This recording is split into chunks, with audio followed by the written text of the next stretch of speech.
بسم اللہ الرحمن الرحیم۔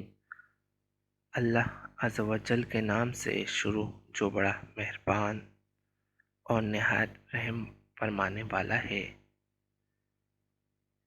السلام علیکم، آپ دیکھ رہے ہیں تعلق بازار اور میں آپ کا ہوسٹ نوید احمد شاہ آپ کی خدمت میں صحابہ رضی اللہ تعالیٰ عنہ کے اچھے واقعات لے کر آپ کی خدمت میں پیش ہوتا رہتا ہوں کہ آپ خود بھی سنیں اور اپنے بچوں اور اہل و عیال کو بھی سنائیں تاکہ ان کے دلوں میں بھی صحابہ رضی اللہ تعالیٰ عنہ کی عظمت میں اور زیادہ اضافہ ہو۔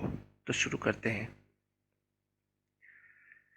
حضور نبی کریم صلی اللہ علیہ وسلم پر بے شمار درود و سلام۔ حضور نبی کریم صلی اللہ علیہ وسلم کے اعلان نبوت کے بعد مشرکین مکہ آپ کے مخالف ہو گئے اور انہوں نے آپ کو اذیتیں دینا شروع کر دی۔ اس موقع پر حضور نبی کریم صلی اللہ علیہ وسلم کے جانثار صحابہ آپ کا ہر موقع پر ساتھ دیا۔ آپ کی حفاظت کے لیے اپنے جان دینے سے بھی گریز نہ کیا۔ حضور نبی کریم صلی اللہ علیہ وسلم کے انہی جانثار صحابہ رضی اللہ عنہم میں سے ایک صحابی مقتدائے اہل ایمان، امام اہل تحقیق، امیر المومنین حضرت سیدنا عمر فاروق رضی اللہ تعالی عنہ ہیں۔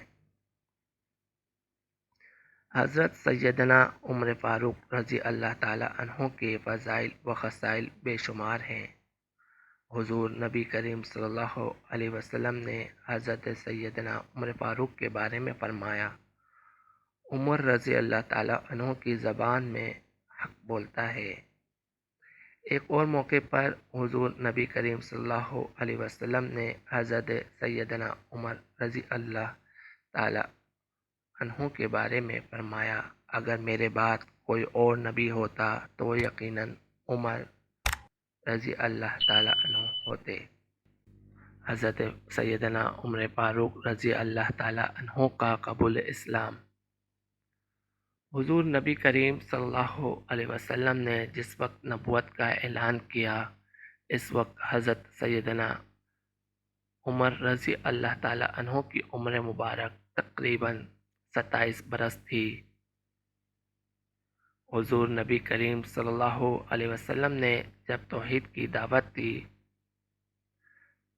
تو ابتدا میں اس دعوت کو قبول کرنے سے انکار کر دیا۔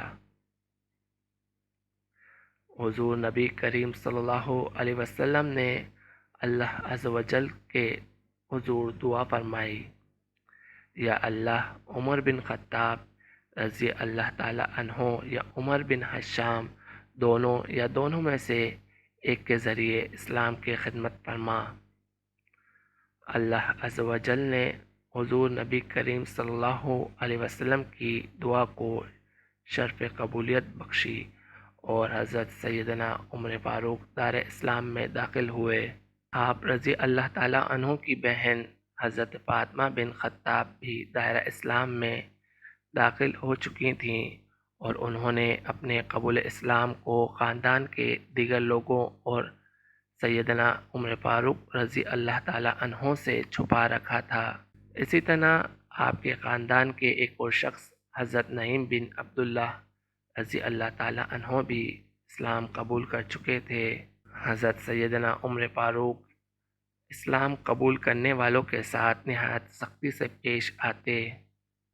ایک دن آپ اسی کیفیت میں تلوار نیام سے نکالے جا رہے تھے، راستے میں حضرت نعیم بن عبداللہ سے ملاقات ہوئی۔ حضرت نعیم بن عبداللہ نے جب آپ رضی اللہ تعالیٰ عنہ کو اس حالت میں دیکھا تو پوچھا، کیوں عمر، کہاں کا ارادہ ہے؟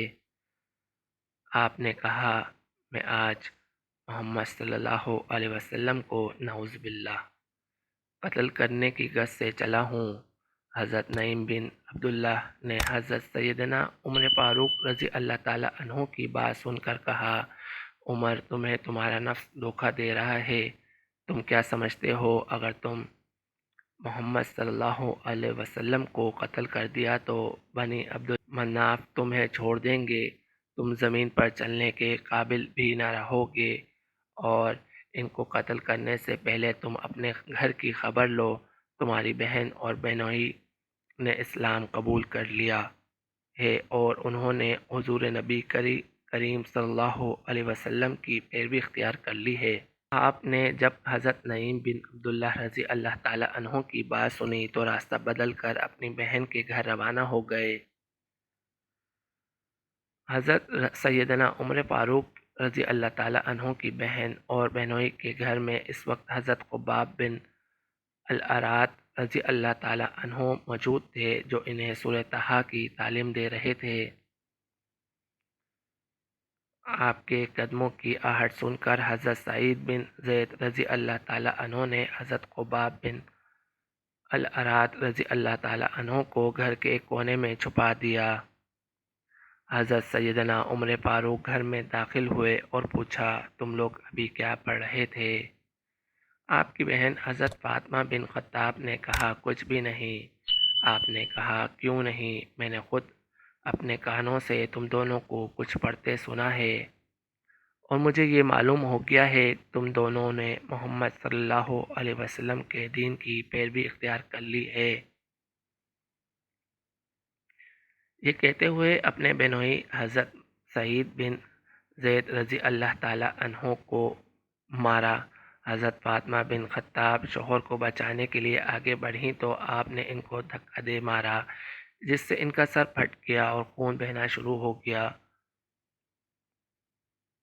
حضرت سعید بن زید رضی اللہ تعالی عنہ نے حضرت سیدنا عمر فاروق کے جلال کی پرواہ کیے بغیر کہا، ہاں، ہم نے اسلام قبول کر لیا ہے اور حضور نبی کریم صلی اللہ علیہ وسلم پر دل و جان سے ایمان لے آئے ہیں۔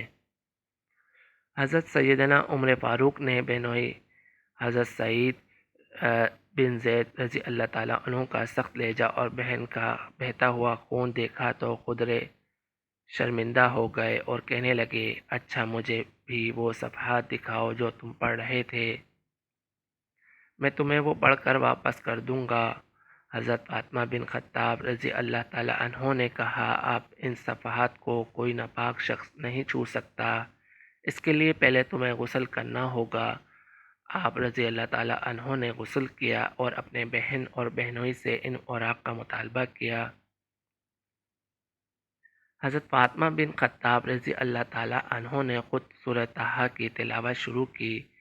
جب وہ اس آیت پر پہنچی، ترجمہ: بے شک میں ہی اللہ ہوں اور میرے سوا کوئی معبود نہیں، اس لیے تم میری عبادت کرو اور میری ہی یاد میں نماز پڑھا کرو، تو حضرت سیدنا عمر فاروق کی آنکھوں سے آنسو نکل گئے اور کہنے لگے، کس قدر اچھا اور عظمت والا کلام ہے، اور پھر آپ بے اختیار پکار اٹھے، اشہد ان لا الہ الا اللہ واشہد ان محمدً رسول اللہ، میں گواہی دیتا ہوں اللہ کے سوا کوئی عبادت کے لائق نہیں اور حضرت محمد اللہ کے رسول ہیں۔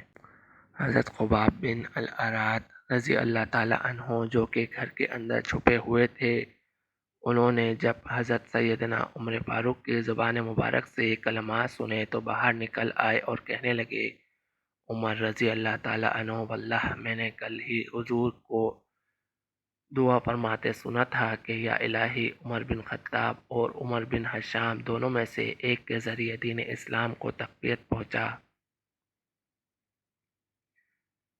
اور اللہ عز و جل نے حضور نبی کریم صلی اللہ علیہ وسلم کی دعا قبول فرما لی اور دین اسلام کو تمہارے ذریعے تقویت پہنچائی۔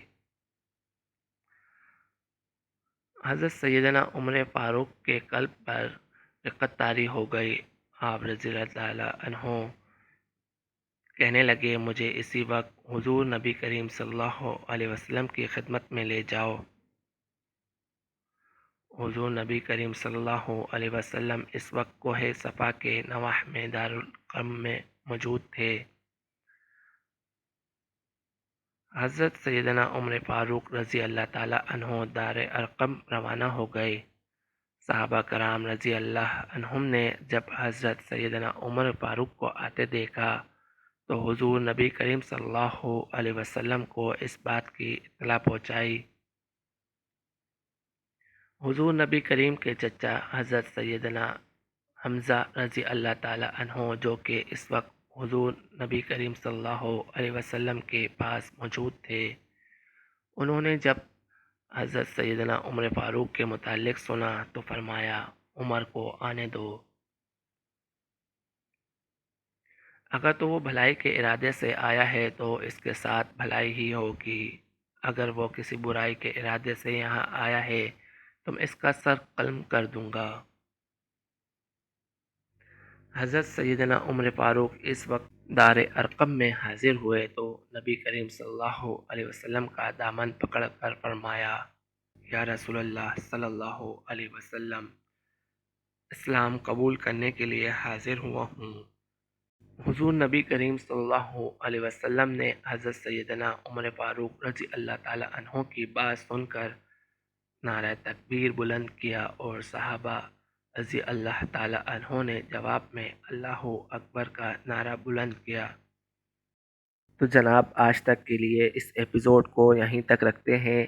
اگلی ایپیزوڈ میں ہم بارے میں ذکر کریں گے، یہاں تک خاص طور پر جو واقعہ سنیں تو اس میں مجھ ناچیز سے کچھ اگر غلطی رہ گئی ہو، کمی بیشی ہو گئی ہو تو میں اللہ پاک سے اس کے لیے توبہ استغفار کرتا ہوں، اور اگر آپ کو اس میں کوئی کمی بیشی محسوس ہو تو کمنٹس میں اپنی رائے ضرور دیجیے گا تاکہ ہم اسے تصحیح کر سکیں، اور نیکسٹ ایپیزوڈ میں آپ کے لیے انشاءاللہ حضرت عمر رضی اللہ تعالی عنہ کی تمام حیات سے متعلق پھر بیان کریں گے۔ اپنے ہوسٹ نوید احمد شاہ کو اجازت دیں۔ اللہ حافظ۔